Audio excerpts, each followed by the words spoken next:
지금과 같은 고금리 시대에 어떻게 투자를 결정을 하시는지.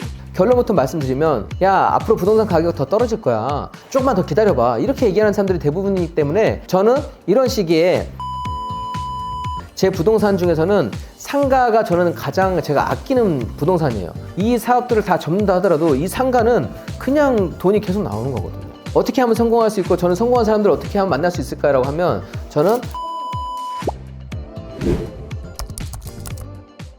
수많은 부자들의 멘토 송사무장 송희창 인사드리겠습니다. 자, 제목은 대학생을 위한 송사무장의 인생 조언. 자, 오늘 크게 세 가지로 말씀드리려고 합니다. 자본주의의 현실, 부자들만 알고 있는 성공의 법칙, 목표를 세우고 이뤄가는 법, 이 세 가지로 크게 단락을 나눠서 말씀을 드리려고 합니다. 첫 번째, 이제 자본주의 현실입니다. 여러분들 지금 살기 좋아요? 아니면 힘들어요? 앞으로 조금 그래도 현실을 잘 헤쳐나갈 수 있을 것 같아요? 아니면 힘들 것 같아요? 솔직히. 쉽지 않다고요? 어때요? 힘들 것 같다고요? 앞이 안 보이고 답답하고 현실이 좀 힘들게 느껴지는 거는 대부분의 사람들의 모습인 것 같아요. 저는 제가 대학생분들하고 직접 만나는 기회는 적지만 EBS나 이런 KBS에서 다큐멘터리 프로그램은 제가 챙겨보고 있거든요. 거기서 밀착으로 하게 된 거는 지금 현재를 살아가는 사람들의 속마음을 볼 수 있고 그런 모습을 볼 수 있기 때문에 챙겨보고 있는데 대부분 청년뿐만 아니라 직장인, 그 다음에 중년, 노년도 어디 하나 사실 이 나이가 되면 너무 여유로워 괜찮아 빨리 오세요 라고 하는 게 없는 것 같아요. 노년은 노년대로 힘들고 대학에서는 대학대로 힘들고 취업을 하고 나서도 뭐 집값이나 여러 문제로 힘들다는 얘기밖에 하지 않습니다. 이 자본주의라고 하는 건 최고의 시스템이라고 했는데 왜 이렇게 많은 사람들이 힘들어하지? 자본주의 현실은 어떠한지, 그게 과연 우리나라만 그러한 건지 다른 나라도 그러한지 그거 한번 보도록 할게요. 자, 일단 우리나라부터 보면 이런 뉴스 많이 보였을 거예요. 지금 영끌족, 이제 돈이 없으니까 아파트를 사기 위해서 대출을 받는 건데 대출, 원래 담보대출 말고도 내가 받을 수 있는 모든 대출을 다 받는 거예요. 그게 영혼까지 끌어서 대출을 받는다고 해서 그게 영끌입니다. 그래서 영끌이라는 단어에는 신용대출이라는 용어가 들어있다고 보면 돼요. 이게 오를 거라는 거를 확신하고 모든 빚을 동원해서 사게 된 겁니다. 이렇게 영끌족들이 좋은 성과를 내지 못하는 경우가 훨씬 많습니다. 부동산은 특히 이런 뉴스를 지금뿐만 아니라 자주 볼 수 있어요. 주식, 코인, 여러분들 또 요즘에 비트코인 오르기 시작하더라고요. 그러면 아마 또 시간 좀 지나면 친구 중에서 야, 나 비트코인으로 얼마 벌었다? 이렇게 얘기하는 사람 나와요. 주식으로 얼마 벌었다? 이런 사람 또 나와요. 그래? 관심 없다가 이번에 얼마 올랐는데 막 보여줘요. 그러면 진짜? 나중에 나만 안 하면 막 바보 될 것 같은데 그래? 그럼 나도 해볼까? 근데 사는 순간 바로 또 꺾여요. 근데 이런 패턴이 계속 반복이 됩니다. 그거는 주식도 마찬가지예요. 미국 주식하고 우리나라 주식은 좀 큰 차이점이 있어요. 미국 주식은 전반적으로 보면 우상향이에요. 주식 펀드에서 말하는 매월 조금씩 주식을 사서 놓으면은 그 회사 거를 사는 거고 이 회사가 성장하면서 내 자산도 올라가는 거다라고 했는데 우리나라는 그렇지가 않아요. 우리나라는 이게 주식이 올라갔다가 한번 보세요. 팍 떨어져요. 이렇게 거의 절벽처럼 떨어져요. 그래서 다 털어버려요. 다 털고 이제 상처받은 사람이 없으면 또 다시 점진적으로 갔다가 또 절벽으로 떨어져요. 이 패턴이 반복됐어요. 그래서 10년 동안 주식 계좌를 계속 유지하고 있는 비율이 10%도 되지 않아요. 나머지 90%는 대부분 다 투자로 실패를 봤다는 겁니다. 제가 말씀드리고 싶은 거는 처음에 벌었던 돈을 잃으면 절대 안 되잖아요. 그러니까 저는 지금까지 벌었던 돈을 잃은 적이 한 번도 없어요. 저는 잃지 않는 투자만 하기 때문에. 여러분도 마찬가지로 나중에 월급을 받고 알바를 해서 돈을 모은다 하더라도 절대 돈을 잃을 수 있는 투자를 하시면 안 돼요. 그래서 이런 패턴은 앞으로도 또 나올 거기 때문에 저는 주식하고 코인은 그렇게 추천하고 싶지 않습니다. 그러면 나는 취업을 안 하고 나는 그냥 장사나 할래. 요즘 장사도 만만치 않습니다. 자영업 시장도 대출 이자도 감당하기 힘들고 영업 수익이 안 나오기 때문에 대부분 상가도 지금 공실이 늘어나고 있어요. 자, 그다음에 마지막으로 전세 사기. 지금 부동산 집값이 상승장일 때는 그나마 괜찮은데 이렇게 하락장일 때는 집이 매매가 안 되기 때문에 전세만 받고 돌려주지 않는 경우가 더 많이 생겨요. 이 전세 사기 피해도 대부분 이렇게 젊은 2030에게 지금 몰려 있습니다. 제가 지금 말씀드리는 여기 있는 이 사항들은 현재뿐만 아니라 앞으로도 또 반복이 될 거예요. 이런 패턴 자체는. 내가 그냥 월급만 받고서 있는 게 아니라 뭔가 부동산도 해보고 주식하고 코인도 해봤는데 오히려 그거 가만히 있는 이만 더 못하네? 거의 그렇게 됐다는 얘기죠. 자, 그런데 대부분 사람들은 내가 지금 살기 힘든 걸 누군가 내 기회를 뺏어갔다고 생각해요. 난 열심히 사는데 안 되니까.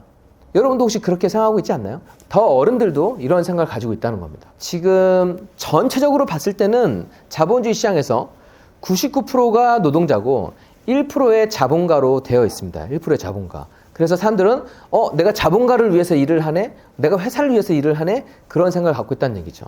우리들의 삶은 어떠한가? 우리는 한 가지 직업을 갖기 위해서 공부를 해요. 그러니까 우리가 취업을 하는 것도 좋은 대학에서 좋은 직장을 갖기 위한 거. 그렇게 대학부터 취업까지 평생을 한 가지 직업을 갖기 위해서 노력을 하는 거고요. 그 다음에 한 가지 괜찮은 직업을 가지면 그 직업으로 대부분 또 평생을 살아가요. 저는 그것도 봤어요. 대기업 임원인데, 대기업 임원이면 엄청 성공한 사람이거든요.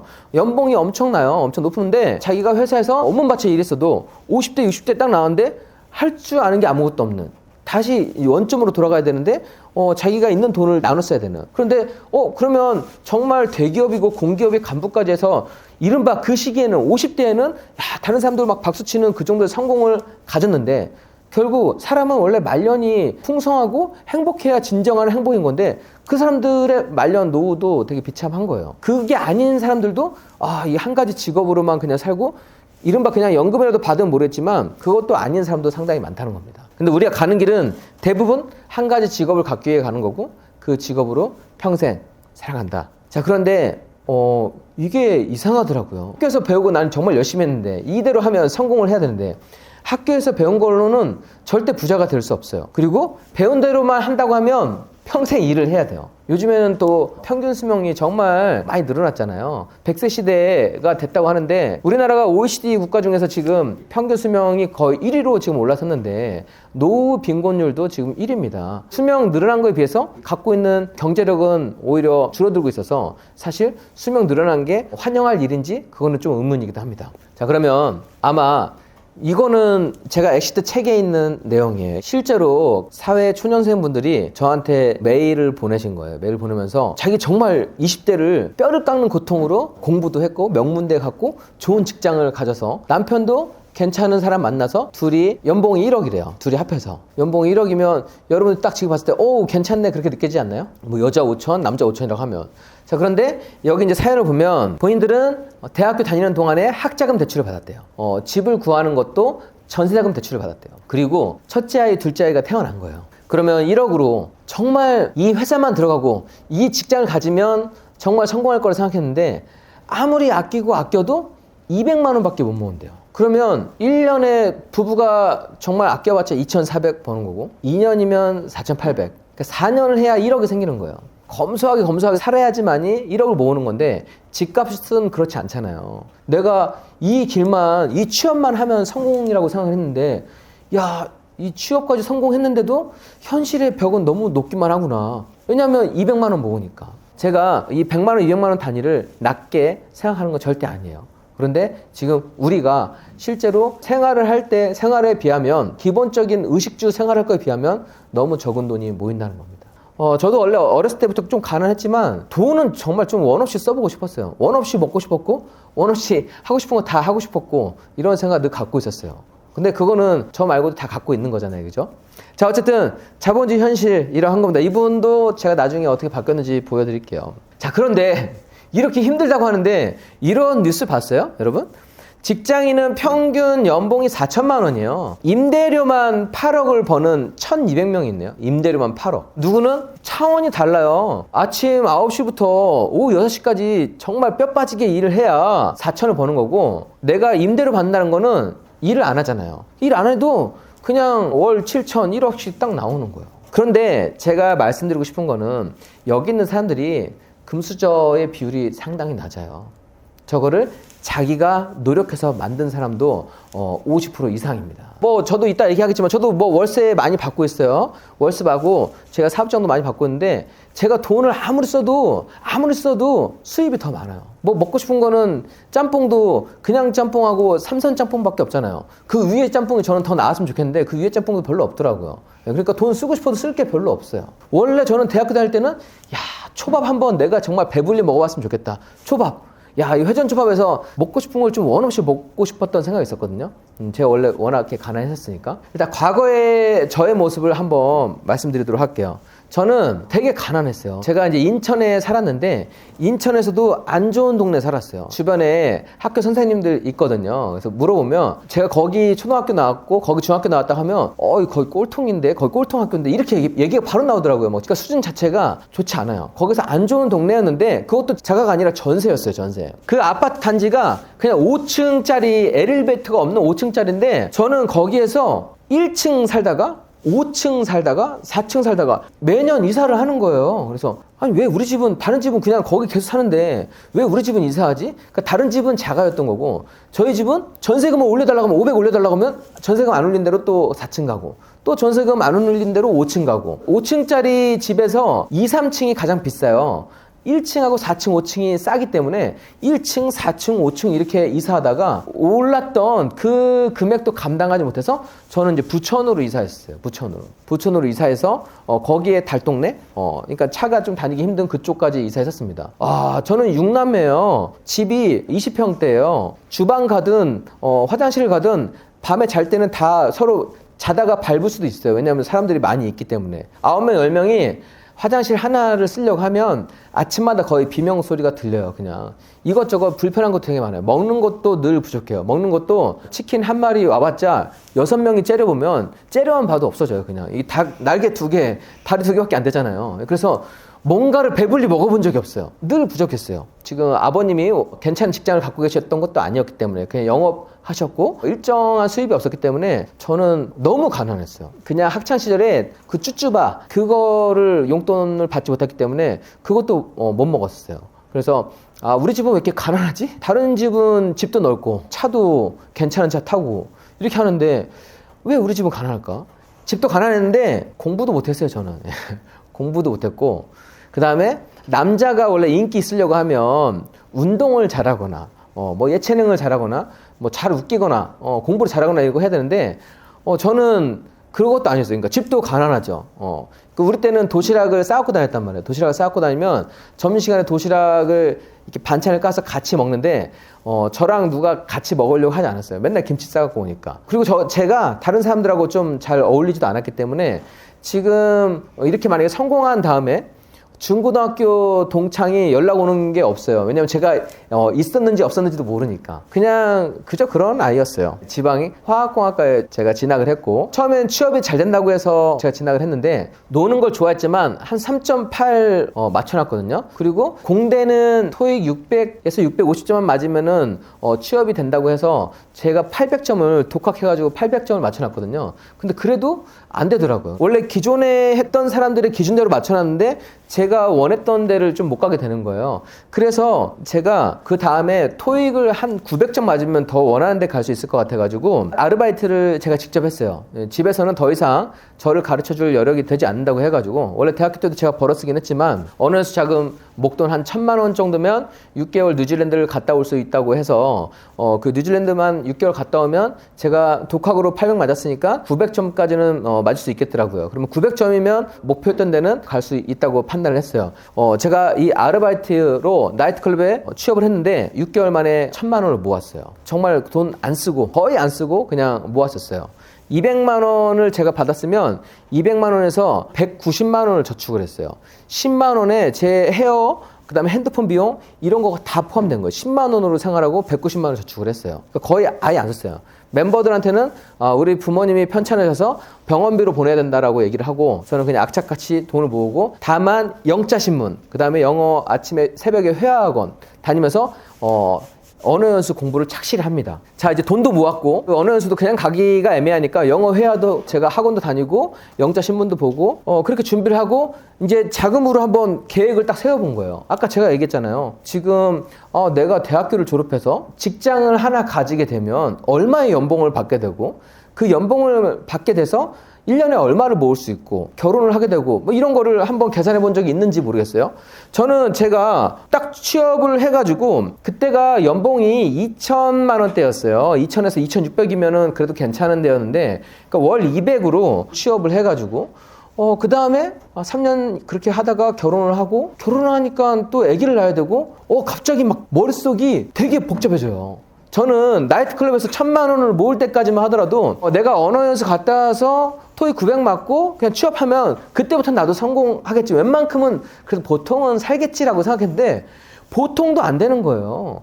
그래서 아마 여러분들도 내가 지금 준비하고 있는 거 회사에 들어가가지고 그 연봉으로 한번 계산을 해보면 이게 지금 그냥 보통도 살기 힘든데? 라고 느껴지더라고요. 그러면 저는 딱 이때 느꼈어요. 기본도 안 되는 이 길을 내가 지금 목숨 걸고 가야 돼? 내가 굳이 취업을 해야 될까? 나이트클럽에서 나중에는 한 300만 원까지 300에서 350만 원까지 벌었는데 직장 들어가려고 하는 연봉보다 더 높더라고요. 예, 물론 나이트클럽이 일반적이진 않아요. 왜냐면 저녁 6시에 출근해서 새벽 4시에서 6시 퇴근을 해야 되니까. 그리고 365일 동안에 하루도 안 쉰 적도 있어요. 왜냐면 나이트클럽이 문을 안 닫아요.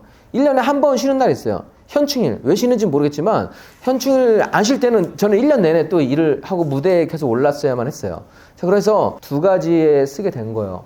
야, 내가 그냥 남들처럼 언어연수 다녀와서 이렇게 직장인의 삶을 살 것인지. 아니야.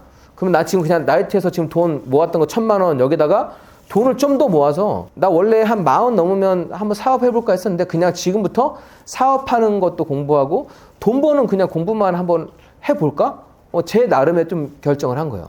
그래서 저는 그다음부터는 영어 회화책 다 버리고 영자 신문책도 안 보고 취업은 생각하지 않았어요. 대학 졸업장 지금도 아직 학교에 있어요. 저는 그때 취업도 못했는데 졸업식 가서 뭐 학사모 써가지고 뭐 하겠어요. 그거 자체가 나서기 싫더라고요. 그러니까 제가 그만큼 이 창피한 만큼 더 악착같이 살아야겠는데 그래서 저는 그때부터 돈 버는 공부 이거를 하기 시작을 합니다. 일단 본격적으로 얘기를 하기 전에 그렇다면 여러분들은 그래도 대학에 머물러 있고 여기서 또 취업 안 되면 언어연수 아니면 대학원 갈 거잖아요. 대부분 다른 사람들도 그렇게 가니까. 이게 사람들이 정말 열심히 공부하지만 자기 생각의 한계가 딱 갖춰져 있어요. 그게 이 바로 코끼리하고 좀 비유를 하는데 원래 어렸을 때 코끼리를 족쇄를 채워서 말뚝에 묶어 놓으면 얘가 거기에 벗어나려고 정말 발버둥을 쳐요. 그런데 어느 순간 자기가 아무리 발버둥 쳐도 말뚝이 뽑히지 않는다는 거를 깨닫고 난 후에는 그 다음부터는 어른 코끼리가 됐어도 자기가 충분히 뽑을 수 있는 힘이 있음에도 불구하고 그냥 그 말뚝에 그냥 가만히 있어요. 그런데 이거는 우리가 살아가는 모습하고 너무 똑같아요. 왜냐면 사람들이 내가 할 수 있는 건 이거야. 나는 이 길을 가야 돼. 내 한계 속에서 다른 사람들이 이렇게 가니까 옆에도 이렇게 하고 선배도 이렇게 갔으니까 다 그렇게 가니까 이 바운더리를 벗어나기가 너무 두렵고 힘든 거예요.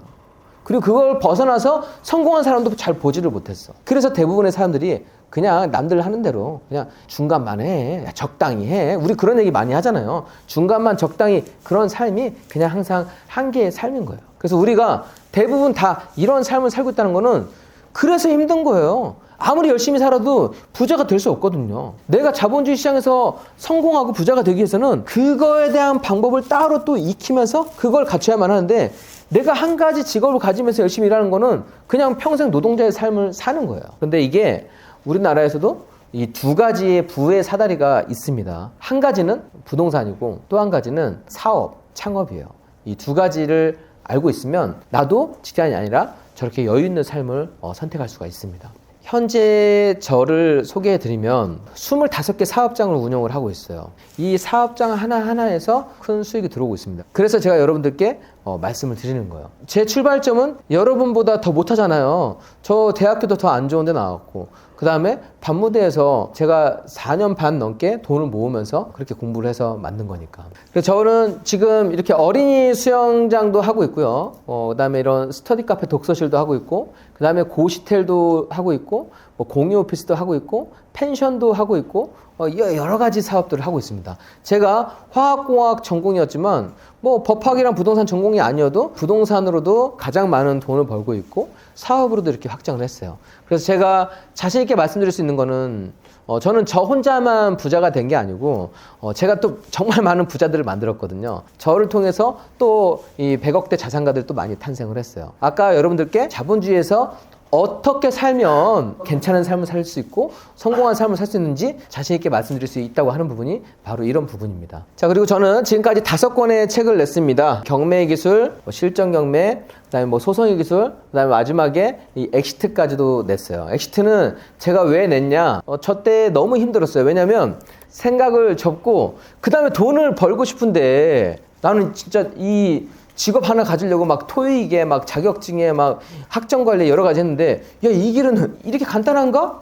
이렇게 돈 버는 게 쉬워도 되는 거야? 저는 그런 생각을 했던 적도 있었으니까요. 자, 그래서 제가 그렇게 앞길이 답답하고 할 때 난 누구한테 물어보지? 좀 멘토가 있었으면 좋겠다라는 그 생각이 되게 답답했는데 나중에 언젠가 제가 성공하고 나면 이렇게 부를 갈망하는 그런 분들에게 지표를 할 수 있는 책을 꼭 쓰고 싶다 해서 그렇게 썼던 책이 엑시트 책입니다. 저는 이제 행복재테크 운영하면서 여기에 수많은 부자들을 만들어냈고 제 제자들만 책 낸 사람만 해도 25명이 넘어요. 그리고 지금 이제 부동산이나 이쪽에서 전문가로 활동하는 한 7, 80%는 거의 저를 거쳐갔다고 보시면 돼요. 행복재테크 커뮤니티 운영을 하고 있고요. 행크TV 유튜브 운영을 하고 있고 그 다음에 행크에듀에서 온라인 강의도 하고 있습니다. 지금은 이제 많은 분들께 어떻게 하면 좀 부자로 살아갈 수 있는지 그 방법을 전수해 드리고 있습니다. 자, 여러분들 과거의 저의 모습하고 현재의 저의 모습하고 좀 차이가 많이 나죠, 그죠? 목표한 돈을 버는 게 아니라 어느 순간에는 돈의 막 가속도가 붙기 때문에 성공의 법칙을 한두 개 알고 나면 이게 운이 좋아서 성공한 게 하나는 운이 좋아서 성공이라고 할 수 있겠지만 사업장도 여러 개 다 성공시킬 수가 없잖아요.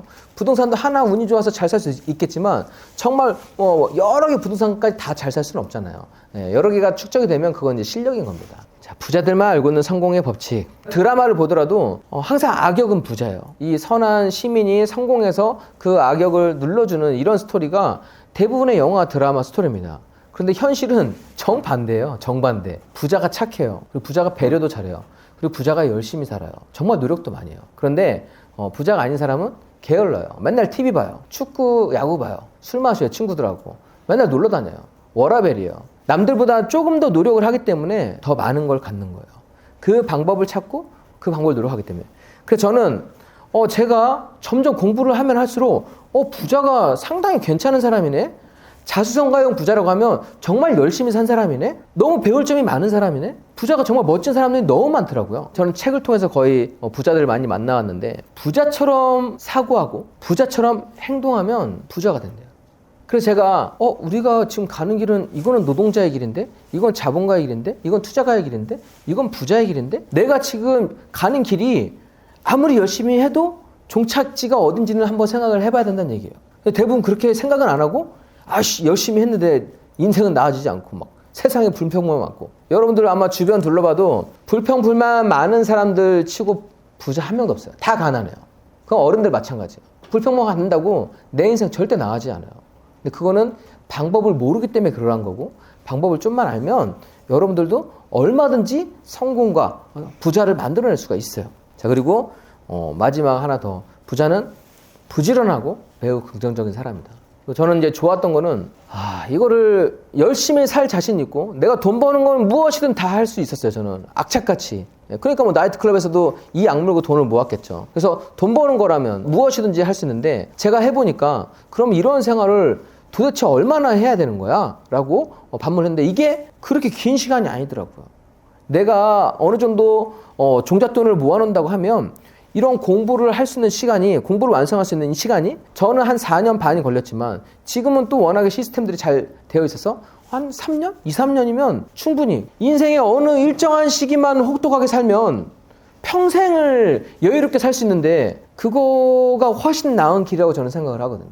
그런데 그냥 인생을 나도 그냥 워라밸 느끼면서 그냥 난 대충대충 편하게 살면 계속해서 그 한계에 있는 삶을 살아야 되고 어느 한 시기만 정말 내가 노력해서 이걸 통해서 평생을 여유로울 수 있다고 하면 저는 이 삶이 정말 아름다운 삶이라고 생각을 해요. 왜냐면 저는 지금 제가 40대 부자잖아요. 40대. 이게 또 중요한 거예요. 나이 70, 80대에서 부자 돼봤자 잘 걷지도 못하고 어디 여행도 못 가고 젊었을 때는 할 게 정말 많아요. 누릴 수 있는 것도 되게 많아요. 그리고 요즘 의학이 되게 발달했잖아요. 그러니까 돈 번 사람은 너무너무 행복하게 살 수 있는 그런 세상이 펼쳐지는 거고 돈 없는 사람은 엄청나게 힘든 삶이 되는 거예요. 그래서 돈돈거리는 거를 사실 우리나라는 너무 돈이라는 걸 경외시해요. 근데 속으로는 돈을 너무 원해. 하지만 겉으로 꺼내는 거는 야 경박하게 뭐 돈 얘기야. 뭐 부자 된다고 하면 얘가 너 그 현실을 그렇게 너무 욕심 부리면 안 돼 하면서 사실 욕심 많은 건 되게 좋은 거예요. 그게 어떻게 보면 열정 있는 거고 자기를 더 채찍질하게 하는 거니까. 그래서 여러분들도 마찬가지로 대충 살면 내 인생은 대충 되는 거고 내가 보통 사람 사는 것보다 조금 더 힘을 내면 내가 부자가 될 수 있는 거고 다른 사람도 그렇게 조금의 노력을 통해서 한 끗의 노력을 통해서 부자가 된 겁니다. 대학교 때 제가 원룸에 잠깐 살았었거든요. 거기에서 단독주택 원룸을 개조해서 여러 채로 만들었는데 그때 주인 아저씨한테 제가 계약을 하면서 수도료랑 전기세 이런 거 어떻게 내느냐 이렇게 하는데 이걸 혹시 걷는 사람 있으면 월세를 깎아주겠다. 그래서 제가 그러면 그건 제가 맡아서 할게요. 수도세 계산하는 걸 제가 하고 그래서 저희는 주인 아저씨한테 물어봤어요. 그러니까 본인이 한국 타이어를 다니면서 자기가 집을 하나 사서 개조해가지고서 월세를 받고 있대요. 저는 그때도 나중에 언젠가 제가 이런 원룸을 갖고 말겠다라고 마음을 먹었었거든요. 그런데 그게 마음만 먹는 거랑 실제 이거를 갖고 있는 분한테 물어서 어떻게 사서 어떻게 놓는 걸 하는 거랑 부자는 긍정적이고 부지런한 사람이다. 그렇지 않은 사람이 오히려 누릴 거 다 누리면서 불평불만 많은 사람은 항상 멀리 했으면 좋겠어요. 그거는 누구를 곁에 두느냐가 너무 중요하거든요. 왜냐하면 내 사고에 영향을 주니까. 자, 성공 복제하기. 성공이 복제가 되더라고요. 이 컨트롤 C, 컨트롤 V가 성공도 되더라고요. 성공한 사람한테 이 성공 포인트 어떤 부분을 갖추면 되나요? 라고 묻고 찾아서 내가 그 포인트를 갖추면 나도 성공할 수가 있더라고요. 그거는 부동산 아니라 사업에서도 마찬가지예요. 여러 사업에서도. 저는 정말 많은 책들을 봤습니다.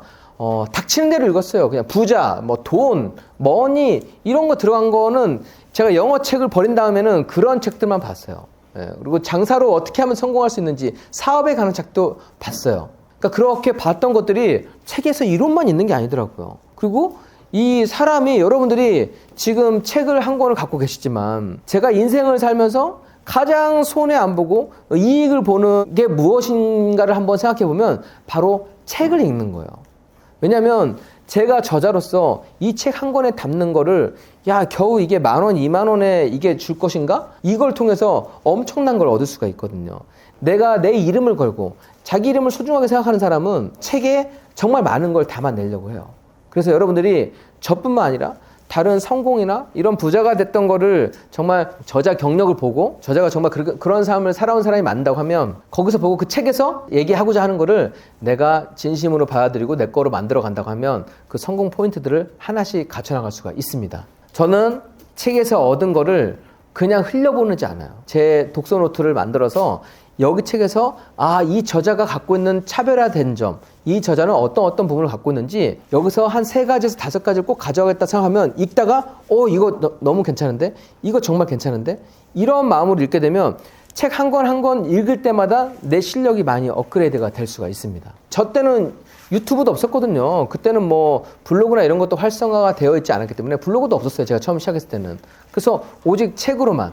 자, 그래서 아르바이트로 제가 나이트클럽에서 모은 자금 1억 2천이에요. 저는 부모님의 돈을 한 푼도 받지 않았어요. 제가 10원짜리부터 모아서 제가 모은 1억 2천만 원을 가지고 부동산 사업장들을 지금 확장을 해서 대한민국 1%로 성장을 한 겁니다. 지금 현재 자산은 저는 지금 1,000억대가 됐어요. 재밌는 게 1억이 모았는데 1억이 다음에 3억 되더라고요. 그 3억이 다음에 7억 되더라고요. 1, 3, 7, 그 다음에 얼마 됐을까요? 21억 됐어요. 21억 되고 45억 되고, 이게 계속 커지더라고요. 이게 돈 버는 게 이렇게 돼도 되는 거야? 라고 저는 생각했던 게, 여러분들이 아셔야 되는 게, 내가 아르바이트를 통해서 아니면 급여를 통해서 200만 원씩 받는 거는 1년에, 해봤자 2,400 버는 거잖아요. 그죠?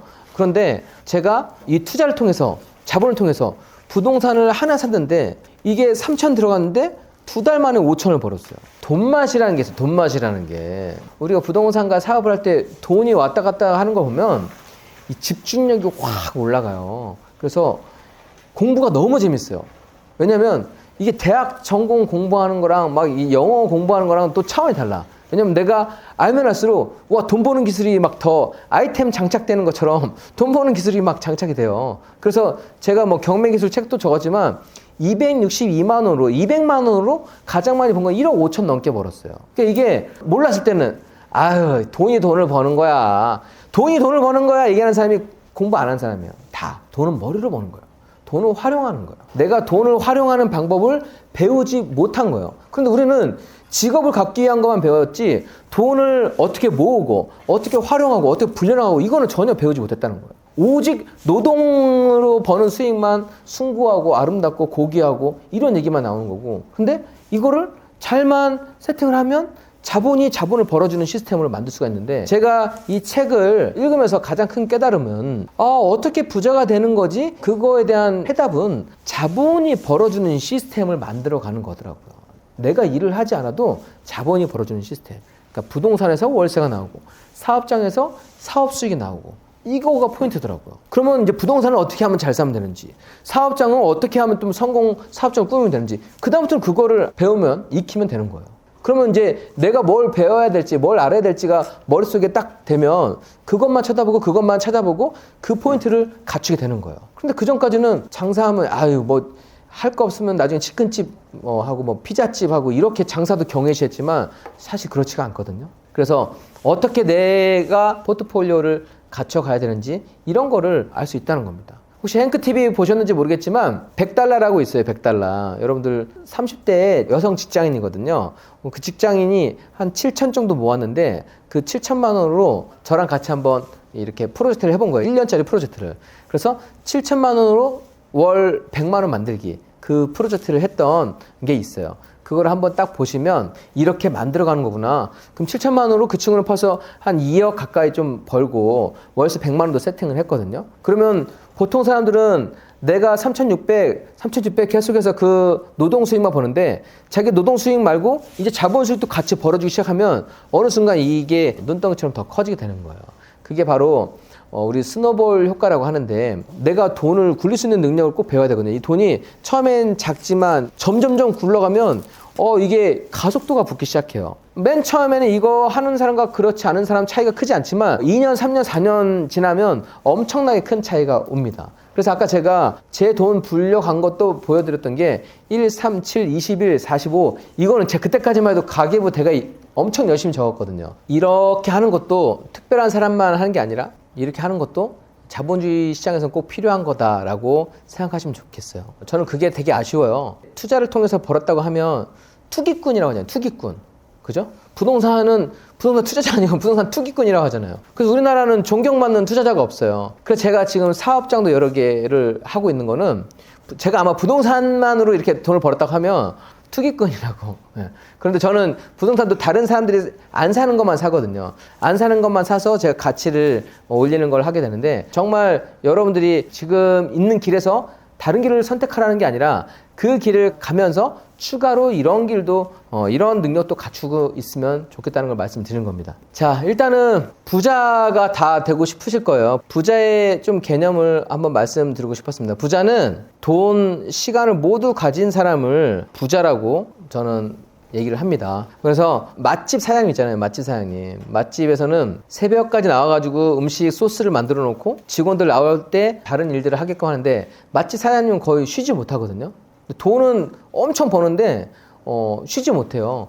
가보면 부자 같지 않아요. 왜냐면 뭐 옷도 멋지게 입은 것도 아니고, 저 돈 쓸 시간이 있나? 라고 해서, 이게 돈이 아무리 많아도 저는 시간이 없으면 저는 그 사람을 부자라고 하지 않아요. 돈 플러스 내가 이 돈을 온전히 쓸 수 있는 시간까지 가져야지만이 부자라고 하는 거고요.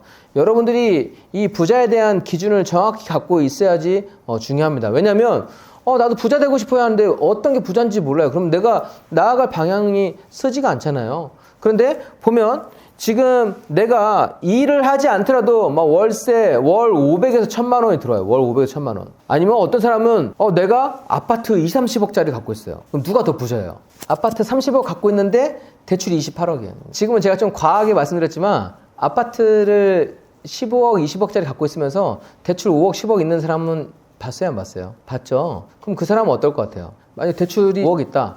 그럼 매달 이자가 얼마 나올까요? 한 2, 300 나와요. 그러니까 아파트 자기가 명예있는 자기 거지만 은행에 월세 내야 되잖아요. 언제까지? 그 5억 다 갚을 때까지. 자기가 그 이자를 감당하려고 하면 저 삶이 여유롭겠어요? 여유롭지 않겠어요? 자기가 이자 내야 되죠. 생활비 해야 되죠. 뭐 학비 내야 되죠. 이거 하면 저 삶은 겉만 아파트 2, 30억인 거지 부자 아니에요. 반대로 내가 지금 살고 있는 게 만약에 빌라나 이런 거는 그 정도 된다 하더라도 월 500에서 1000만 원이 나와요. 월급도 받죠. 월세도 받죠. 이 삶은 어떻겠어요? 되게 괜찮겠죠. 그리고 저렇게 500에서 1000만 원을 받으면 나중에 아파트를 사놓게 됐을 때 대출을 받는다 하더라도 내가 추가 수입에서 월세를 감당할 수 있기 때문에 그때는 월세 살지 않아도 돼요. 왜냐면 내가 받는 월세로 이거를 감당할 수 있으니까. 제가 이걸 말씀드리는 거는 아니 월 200, 300 모으는 것도 힘든데 20억, 30억 모으려고 해봐요. 그게 되겠어요? 안 되겠어요? 5년, 10년, 15년 해도 안 되잖아요. 안 될 거를 목표하는 게 되는 거예요? 안 되죠. 제가 이렇게 현실성 있는 걸 말씀드리는 거는 제가 실제로 해보니까 월세를 목표를 하면 이게 더 빠른 기간에 안정적으로 할 수가 있더라고요. 그런데 자산을 막 20억, 30억 하면 이거 하다가 포기해요. 대부분 다 포기해요. 그래서 아까 제가 100달러라고 하는 거는 월세 100만 원 달라요. 100달러가 아니라 월세 100만 원을 달라. 이거를 7천만 원을 1년 동안 하니까 월세 100만 원 세팅이 되더라고요. 그럼 그 다음에는 또 200, 300이 세팅이 되겠죠. 이거는 현실 가능성 있는, 누구든 노력해서 만들어낼 수 있는 그런 숫자라는 거예요. 이 자산만 모으는 사람도 많이 있어요. 우리 주변을 보면 아파트 하나만 살면서 되게 힘들게 살아가는 사람 많이 있어요. 저 집 한 채가 전부예요. 집 한 채가. 예. 집 한 채 말고는 아무것도 할 수 없어. 예. 저건 절대 집도 팔지 못하면 사이버머니예요. 예. 저거 팔아야 20억 주는 건데 팔면 갈 데도 없어. 예? 그러니까 집 한 채만 딱 모으는 거는 대부분 저거를 목표로 하는 거는 평생 여유롭지 못한 삶이에요. 네. 자, 그래서 여러분들이 부자의 기준을 명확하게 알면 좋겠고요. 그래서 돈 플러스 시간, 이거를 가지려고 하면 돈과 시간을 가진 부자는 월세 현금 흐름을 만들어 가는 거. 그래서 여러분들이 만약에 그러면 1년에 지금 100만 원 만들었어요. 만약 2년, 3년 노력해가지고 월세 300을 만들었어요. 300. 이제 300은 내가 놀아도 그냥 세상이 아름답게 보이지 않을까요? 되게 아름답게 보이겠죠. 나는 가만히 있어도 그냥 통장에 300이 딱딱 꽂히는데 거기에 내가 만약에 월급까지 더한다고 하면 더 빨리 부자가 되겠죠. 300 있다가 어느 순간에 또 500을 만들 수 있으니까 500에서 또 그 다음 만들어 갈 수 있으니까. 그래서 여러분들 그 계단이 있다는 거를 기억하시면 좋을 것 같아요. 그래서 제가 부자가 되어가는 과정을 한번 큰 그림으로 보여드리면 부자는 처음에 무조건 종잣돈은 모아야 돼요. 왜냐면 내가 뭔가 시작할 수 있는 이런 시드 머니는 있어야 돼요. 그 다음에 월세 100만 원을 만드는 거예요. 월세 100만 원 만들기 전까지는 저도 처음에는 이 45만 원, 뭐 이렇게 30만 원 이렇게 해서 만들었는데 그래도 기분은 좋지만 묵직함이 덜하는데 제가 경험해봤더니 저도 월세 100만 원이 됐을 때 너무 기분 좋더라고요. 이거는 일을 하지 않아도 100만 원이 들어온다니까 기분이 너무 좋았어요. 근데 100만 원 만드는 과정은 처음에 조금 어려웠지만 그 다음부터는 더 수월하게 되더라고요. 옆에서도 100만 원 그거 할 수 있는 거지. 그때까지는 크게 생각하지 않았는데 그 다음에 월세 300 되니까 웬만한 직장 하나의 효과를 갖는 거예요. 그러니까 직장에서 누군 노동을 통해서 벌어지만 내가 만약에 부동산 하나를 세팅해서 거기서 300이 나온다고 하면 이거 직장 하나랑 똑같은 거야. 그러니까 저는 그 생각도 했었어요. 아니 내가 이 전공을 배워가지고 이 직장을 9 to 6 하기 위해서 하나의 전공을 갖추면서 이렇게 배운 거랑 그냥 이 상가 같은 거를 사기 위해서 그 돈을 모으고 이 상가로 월세 만약에 300을 만든다고 하면 그 다음에 똑같이 이거가 나중에 3,600 받았을 때 이게 훨씬 괜찮은 거 아닌가? 이게 훨씬 괜찮고 이게 더 쉬운 게 아닌가? 그리고 이때부터 난 놀아도 되는 거 아닌가? 이 생각을 했는데 그 간단한 생각이 실제로 맞는 건데 그걸 택하지 않았다는 거죠. 말로 상식으로만 하는 게 아니라 실제 현실에서 이걸 세팅해 갈 수가 있다는 겁니다. 여러분들 혹시 그 얘기 들어봤어요? 돈 많으면 한국이 살기가 제일 좋다고? 돈이 없으면 살기 힘들지만 돈 많으면 원래 음식점도 되게 많고 밤새 영업도 하고 교통이나 이런 것도 잘 돼 있고 치안도 잘 되어 있고 하니까 살기가 가장 좋다고 해요. 그런데 우리가 돈 버는 방법을 배우지 않았고 자본주의에 대해서 제대로 몰랐기 때문에 힘들다고만 생각했던 겁니다. 아까 제가 얘기했잖아요. 200만 원으로 1억 5천 벌었던 거. 이게 특별한 사례로 한 게 아니라 여러분들이 행복 재테크 카페에 한번 가보시면 거기에 젊은 분들도 도전을 해서 성과 만들어내는 얘기가 많이 나와 있어요. 더 적은 돈으로 더 많은 현금 흐름 만들어내는 케이스도 많이 있습니다. 부동산은 한번 세팅을 해놓으면 비가 오나 눈이 오나 여름 휴가든 뭐든 그냥 계속 들어와요. 일을 하지 않아도 나를 위해서 돈을 벌 수 있는 시스템을 그걸 완성해낸 겁니다. 부자가 어떻게 되어가는지 한번 로드맵을 말씀드릴게요. 부자는 종잣돈을 모으고 내가 돈이 생기고 나서 공부를 해야지가 아니라 종잣돈을 모으면서 공부를 완성해두면 너무 좋아요. 돈을 활용할 수가 있거든요. 그래서 돈 벌리기 공부를 완성하시고 그 다음에 이 부동산하고 사업장을 하나씩 늘려가시고 그러면 이제 부자의 궤도에 들어서는 겁니다. 내가 현금 흐름이 충분하면 그 다음부터는 더 괜찮은 집을 대출을 받고 사더라도 그때는 괜찮아요. 그런데 노동 수익만 있을 때 그렇게 하게 되면 그거는 힘든 삶을 살아가는 거고 순서가 조금만 바꾸더라도 훨씬 괜찮은 삶을 살 수가 있습니다. 목표를 세우고 이뤄가는 힘. 저는 뭐 여러분들 제 사례를 들으면서 사무장님은 뭐 예전에 했으니까 뭐 그 시절 좋았으니까 그렇게 생각하실 수도 있을 것 같아요. 그래서 제가 사례를 갖고 왔는데 돈이라고 하는 거는 종잣돈을 모으는 거, 그러니까 직업이라고 하는 거는 종잣돈을 모으는 거가 그걸 하기 위해서 좀 사용하는 거고 결국 부자가 되는 거는 자본 수익을 만들어내기 위함이니까 그래서 제가 엑시트 책에서도 부자가 되는 거는 어떤 직업을 가졌느냐가 중요하지 않다고 했거든요. 그래서 그냥 그 시기에 돈만 좀 모으고 돈 버는 공부를 완성하면 되니까 소개하는 여기 젊은 친구도 이렇게 돈을 완성한 거예요. 대학 다니다가 대학을 중도에 포기하고요. 트럭 1.5톤 트럭 가지고 이 물건 납품하는 납품업을 했어요. 납품업을 하고 카페 알바 주말엔도 카페 알바하고 뭐 야간에 아웃백에서 일을 하고 쓰리잡을 뛰면서 그 돈 불리기 공부를 우리 여기 지금 행크에서 하나씩 한 거예요. 26살인데 군대 갔다 와서 자퇴하고 저 세 가지로 1억 5천을 모아가지고 본인이 그냥 아예 돈 버는 공부로 그냥 바로 간 거예요. 그러니까 취업의 문으로 간 게 아니라 이 길로 가는 거예요. 그렇게 해서 1년 딱 해서 지금 한 4건을 낙찰받았는데 1년만 지금 순수익 2억 정도를 또 벌었어요. 앞으로 뭐 지금 상가나 이런 거를 또 만들어 가겠다고 하는데 자기 거 일을 하면서 지금 자본 수익, 자본 궤도를 종잣돈 불려가는 과정을 하고 있는 겁니다. 이분도 20대에 월세 600만 원을 세팅을 했어요. 처음에 들어왔을 때 2천만 원 모은 상태에서 와서 공부를 하면서 이렇게 월세까지 만들어냈습니다. 지금 자산은 30억 정도, 지금 30살 간 넘겼는데 30억 정도 세팅을 했어요. 어느 특별한 사람만 만들어내는 게 아니라 계속해서 사람들이 이 길에 들어와서 지금은 예전보다 조금 더 이게 최적화가 되어 있기 때문에 자기가 마음만 먹으면 공부하기가 너무 괜찮은 시기가 됐다는 얘기죠. 그래서 여러분들이 이런 길을 등한시하고 세상을 사는 것과 이런 길도 있다고 생각하면서 내가 어느 일정 기간에는 나도 이런 거를 좀 준비해서 세팅해 놓는 거랑 좀 많은 차이가 있어요. 제가 마지막으로 한번 또 조언 정리를 해드리면 일단 지금 이 얘기는 꼭 해드리고 싶었어요. 대학생분들이 최고의 직업을 가지려고 거의 목숨을 걸더라고요. 저는 최고의 직업이 아니더라도 사실 상관없다고 보거든요. 내가 A급이 아니더라도 B급이어도 A급과 B급으로 인생 성공이 결정되지는 않아요. 삼성, 현대 안 들어가도 전혀 상관없다고 저는 생각해요. 최고의 직업을 가지려고 노력을 하는데 사실 그거보다는 그 다음 단계가 더 중요하거든요. 제가 아까 얘기했지만 제가 되게 안타까웠던 거 우리 때는 공무원이 너무 탑이었기 때문에 공무원 시험을 그 5년, 6년, 7년 준비했던 사람들 너무 안타까웠고요. 왜냐면 그 기간에 할 수 있는 게 너무 많았는데 그래서 여러분들이 지금 갖고 있는 스펙에서 잘 할 수 있으면 갖추고 가고요. 그렇지 않으면 남들 한다고 저처럼 뭐 영어 어느 연수를 더 가고 뭐 석사 따고 뭐 이렇게 하면서 그 직업의 스펙을 갖추려고 하지 않았으면 좋겠어요. 대신에 어떤 직장이든지 A급 직장이 아니더라도 들어가면 열심히 했으면 좋겠어요. 그리고 열심히의 기준이 시간에 좀 충실하지 말고요. 여러분들이 책임감을 갖고 일을 하신다고 하면 내가 좋은 기업에 들어가지 못했다 하더라도 얼마든지 성공을 만들어내고 더 수입도 더 벌 수가 있어요. 그리고 제가 여러 사업장을 많이 하고 있잖아요. 이 젊은 분들을 봤을 때는 요즘에 너무 영 아닌 분들이 많아요. 이게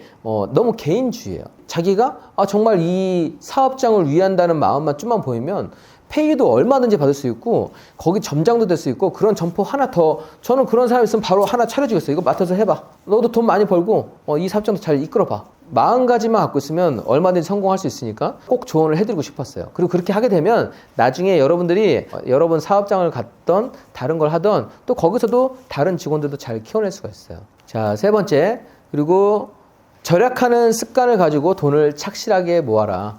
뭐 요즘 인스타도 많이 하지만 여러분들은 오마카세 드시면 안 돼요. 그거는 성공하고 먹어야 돼요. 제가 성공하기 전까지는 회전초밥에 새우만 먹었어요. 왜냐면 그게 단가가 다르더라고요. 그래서 나도 나중에 성공하면 정말 먹고 싶은 거 다 먹어야지 하고 했던 거는 절약하는 습관이 있었기 때문에 가능한 겁니다. 그 인생의 한 번의 혹독한 시기는 갖는 게 되게 중요하거든요. 절약하고 돈 불리는 공부하는 시기. 근데 이때 해외여행 가고 뭐 오마카세 먹고 이렇게 데이트 비용으로 흥청망청 해버리면 여러분들은 딛고 일어서는 시기가 너무 늦어질 수밖에 없어요. 잠깐 그 시기만 좀 버티면 얼마든지 젊은 부자로 살아갈 수가 있거든요. 젊은 부자 되면 세상을 정말 아름답게 살아갈 수 있다고요. 뭐 해외여행 몇 번 나가도 전혀 그냥 지장이 없고 그 오기 전까지는 남자도 차를 빨리 사면 안 되고 부자처럼 생각하고 부자처럼 행동하라고 하는 거지 부자처럼 소비를 흉내내서는 절대 안 돼요. 예, 그거는 나중에 가서도 얼마든지 할 수 있으니까 그거를 꼭 조언 드리고 싶었습니다. 돈을 착실하게 모았으면 그 시기에 딱 2, 3년 동안만 돈 불리는 공부를 좀 하셨으면 좋겠어요. 이거는 내가 수강료를 내던 뭐 이게 평생 어디가 안 가는 돈이에요. 이 한 번 기술을 가지고 평생을 써먹을 수가 있으니까요. 여러분들이 한 가지 먼저 책을 보고 요즘에는 무료로 볼 수 있는 영상도 많잖아요. 유튜브도 있고 이런 행복채택 커뮤니티에 보면 다른 분들 썼던 이런 경험담도 있어요. 무료라고 해서 그냥 지나치지 마시고 그런 무료로도 먼저 좀 많이 보시고 그 다음에 나중에 기회가 된다고 하면 그때 하나씩 들어보셔도 괜찮을 것 같습니다. 마지막 5번째, 한쪽으로 치우친 뉴스를 보지 마라 라고 말씀을 드리고 싶습니다. 그냥 내가 노력해서 바꿀 수 있는 거에만 집중하는 게 정말 좋아요. 내 인생은 내가 책임지는 거예요. 괜히 여기저기 막 같이 휘몰아 다니고 하는 거는 인생에 도움이 안 돼요. 여러분들 인생 소중하니까 여러분들이 언론이나 정치인한테 휩쓸리지 말고 스스로 부자 되고 일어설 수 있는 그 방법을 찾아갔으면 좋겠습니다.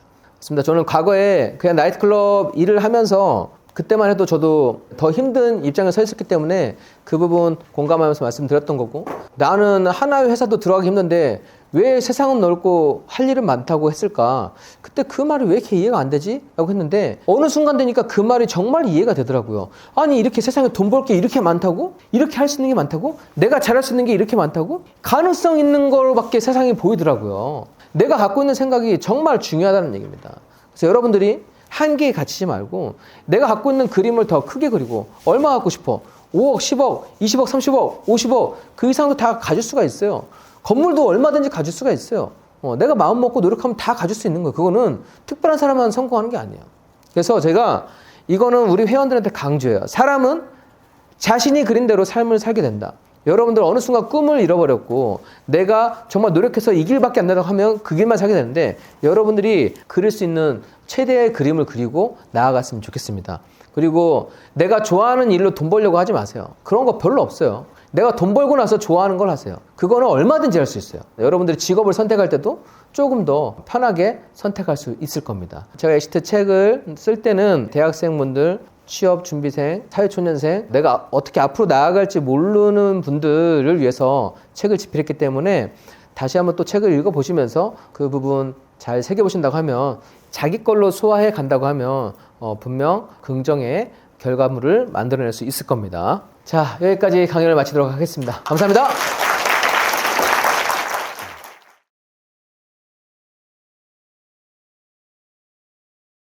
안녕하세요. 저는 지금 현재 연세대학교 컴퓨터과학과 다니고 있는 백민경이라고 합니다. 일단 지금과 같은 고금리 시대에 어떻게 투자를 결정을 하시는지, 그래서 투자를 결정하실 때 가장 이제 결정적으로 사용되는 지표가 있으신지 가장 궁금합니다. 저는 그렇게 생각을 해요. 그러면 저금리하고 고금리 기준으로 과연 투자 시점을 잡을 수가 있을까? 그게 좀 잘못됐다고 생각을 하거든요. 애널리스트 같은 경우는 이런저런 지표들을 놓고서 얘기를 하는데 저는 딱 한 가지만 봐요. 무엇이든지 적정 시세를 보려고 합니다. 현재 투자를 할 때 지금 시세보다 훨씬 저렴하다고 하면 고금리랑 상관없이 저는 매입을 해요. 그런데 제가 그런 매물이 아니라고 하면 저금리여도 투자를 하지 않습니다. 결론부터 말씀드리면 올해도 제가 여러 부동산들을 매입을 했는데 평상시에는 사기 힘든 A급 물건들을 매입을 했어요. 왜냐하면 지금은 대부분 사람들이 금리가 높아서 투자하기를 주저해요. 원래 이런 시기가 되면 대부분 야 앞으로 부동산 가격 더 떨어질 거야. 부동산 가격 지금 조금만 더 기다려봐. 이렇게 얘기하는 사람들이 대부분이기 때문에 대부분 매수 측에 서 있는 사람들이 투자를 망설이고 매수를 망설입니다. 저는 이런 시기에 오히려 더 원래 샀던 금액보다 저렴한 금액대가 됐다고 하면 그 물건들을 그냥 투자를 한다는 겁니다. 고금리, 저금리로 투자 기준을 판단하지 말고 내가 좋은 물건을 저가에 매입할 수 있다고 하면 그때는 언제든 매수 타이밍이 될 수 있다고 말씀을 드립니다. 2008년 금융위기, 코로나, 지금 미국에서 2022년부터 금리를 계속 상승시켜 왔는데 제가 가장 좋아하는 시기고요. 이때 늘 좀 기회로 삼고 매수를 해왔습니다. 안녕하세요. 저는 연세대학교에 재학하고 있는 박상화라고 합니다. 투자를 결정하실 때 적정 시세를 파악하고서는 그것보다 낮다고 판단하면은 투자를 하신다고 말씀하셨는데 부동산을 투자할 때나 시세를 파악할 때 보통 들은 정보, 오를 수 있다는 정보만 가지고 파악하는 경향이 조금 있다고 생각을 해요. 근데 혹시 송 사부님께서 특별하게 적정 시세를 파악하는 지표가 있으신지랑 그 다음에 상가에 이제 공실들이나 이런 것들을 생각을 할 때 뭐 특별하게 채울 수 있는 뭐 행동을 하시는지 아니면 어떤 일을 따로 하시는지 아니면 마냥 기다리시는지 그 두 가지가 궁금합니다. 저는 투자를 할 때 항상 최악의 경우를 설정을 해봅니다.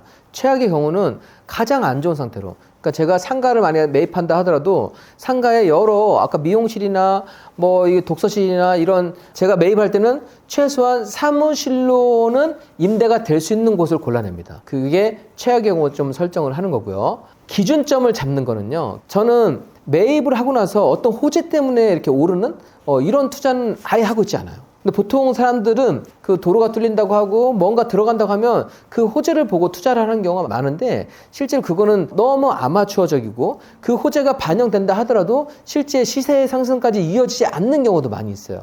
그래서 저 같은 경우는 일단 상가는 임대가를 조사를 하고 임대가를 역산해서 매매가를 산정을 할 수가 있거든요. 그래서 그 임대가를 정확하게 받을 수 있는 금액을 산정하면 상가는 임대 시세는 정확히 나오지만 매매 시세는 정확하게 나오지 않아요.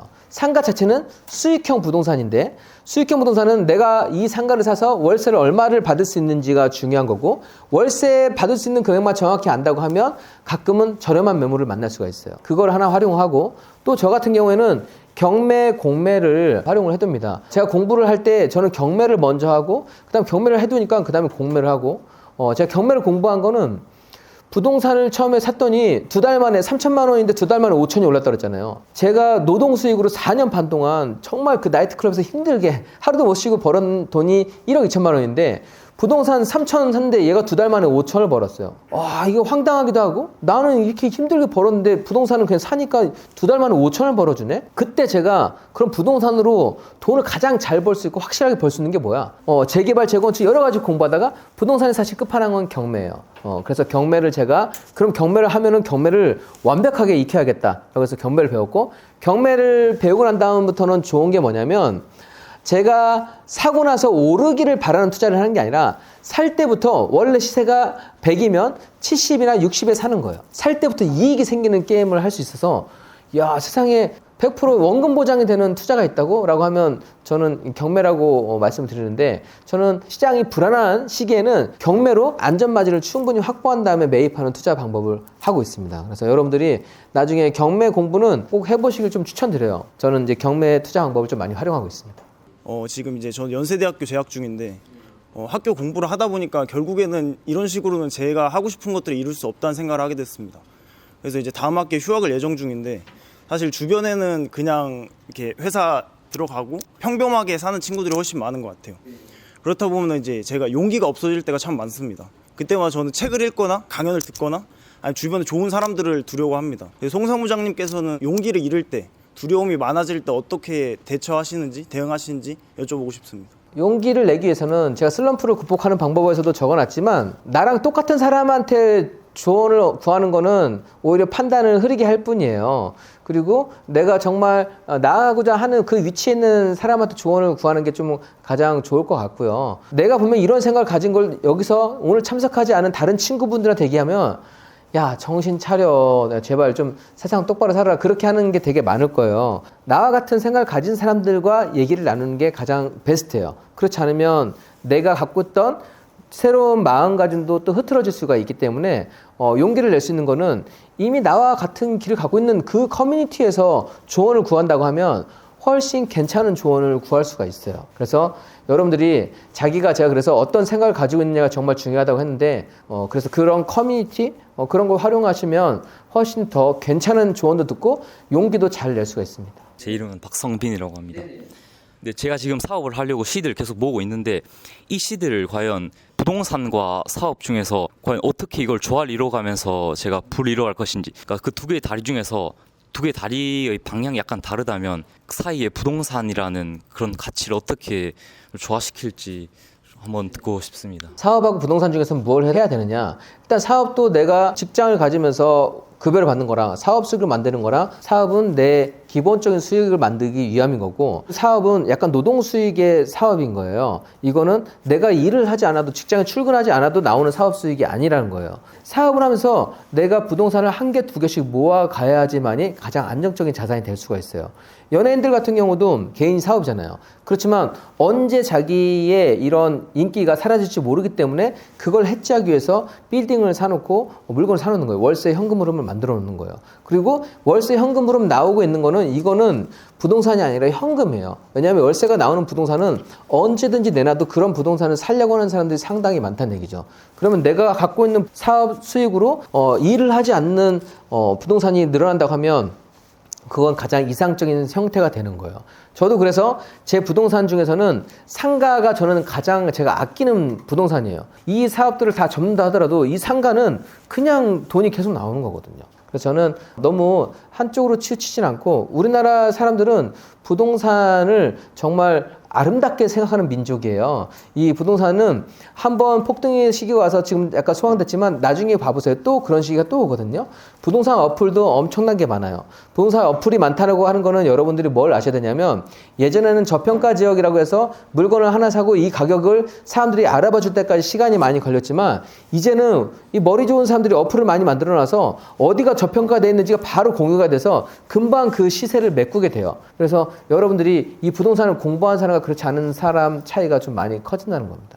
저는 기업가를 목표로 하고 있는 조연우라고 합니다. 첫 번째로 실제로 접하는 멘토님과 아니면 책으로만 접해도 차이가 크게 없는 건지, 그리고 두 번째로 차이가 있다면 제가 어떻게 실제 성공한 분들을 만나고 그분을 멘토로 모실 수 있는지, 그리고 세 번째는 송사무장님께서도 지금 제자들을 많이 소개해 주셨는데 어떤 절차를 거쳐서 그렇게 제자를 받게 되셨는지 궁금합니다. 여러분들이 성공한 사람을 잘 만날 수 있는 방법을 말씀을 드릴게요. 예전에는 책으로만 했지만 지금은 책보다 더 좋은 세상이 된 것 같아요. 성공한 사람들 유튜브도 있고 인스타도 하고 지금 커뮤니티도 이끌고 있잖아요. 나와 같은 생각을 가진 사람들을 사귀기 가장 좋은 거는 커뮤니티에 가입을 해서 댓글을 달아주는 거예요. 어떻게 하면 성공할 수 있고 저는 성공한 사람들을 어떻게 하면 만날 수 있을까라고 하면 저는 커뮤니티 카페에 가입하시고 다른 분들 글에 댓글 다는 것부터 시작을 하세요. 그럼 댓글이 소통이에요. 댓글 쓰는 거는 되게 귀찮기 때문에 더 특별한 거예요. 그래서 댓글은 그 사람한테 선물이고 저는 이 커뮤니티 활동을 열심히 하는 사람을 되게 좋아해요. 활동을 좀 활발하게 하시고요. 그러다 보면 저를 만날 수가 있어요. 제가 왜냐면 그런 이벤트를 항상 또 리드하고 있기 때문에 그렇게 하시면 꼭 저희 커뮤니티만 아니라 다른 성공인들도 한번 댓글 달고 이걸 해보시면 그분이 그 닉네임을 기억하면서 제가 그때 계속 댓글 달았던 누구입니다라고 이런 자리에 와서 제가 누구예요? 그러면 누구구나라고 해서 바로 인연이 이어지게 되는데 평상시에 온라인 소통을 잘 해두시게 되면 여러분들이 멘토하고 선배분들을 잘 만날 수가 있습니다.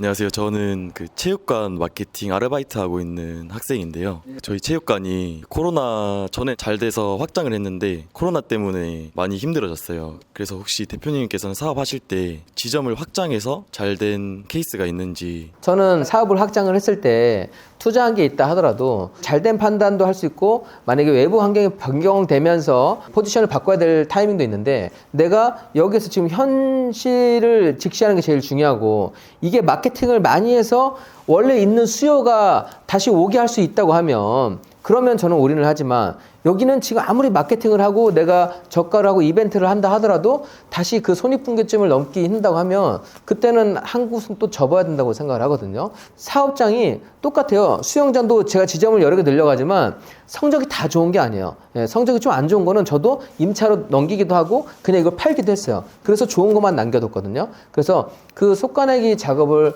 하셔야 된다고 생각을 합니다. 안녕하세요. 저는 지금 휴학을 앞두고 있는 디자인과 학생인데요. 1년 안에 월천을 보러 보겠다는 그런 목적을 가지고 경제적 자유를 꿈꾸면서 생각을 하고 있고 책을 읽고 그렇게 생각하고 있던 와중에 사업을 먼저 하려고 했었거든요. 어느 정도 사업 자본을 모으고 사업을 하려고 했었는데 송 사무장님 말씀을 듣고 보니까 부동산을 하고 그 다음에 사업을 하는 게 맞나 하는 이런 순서에 대해서 좀 더 고민을 하게 된 것 같습니다. 사업이 선행돼야 되는지 부동산이 선행돼야 되는지 여쭤보고 싶었습니다.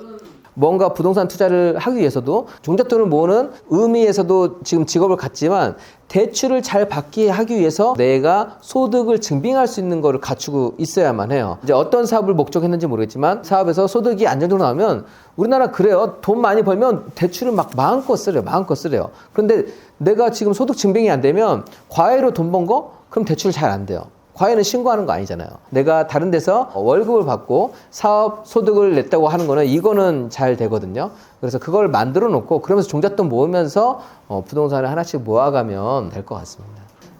많은 학생분들 질문하신 거 보니까 다들 진지하게 듣고서 제 조언 잘 받아들였을 거라고 생각합니다. 오늘 저도 여러분들하고 시간 기억하고요. 그다음에 행복주택 카페에 오셔도 거기서 다른 좋은 글들도 한 번씩 소비를 해보신다고 하면 여러분들 분명 좋은 결과 만들어갈 수 있을 겁니다.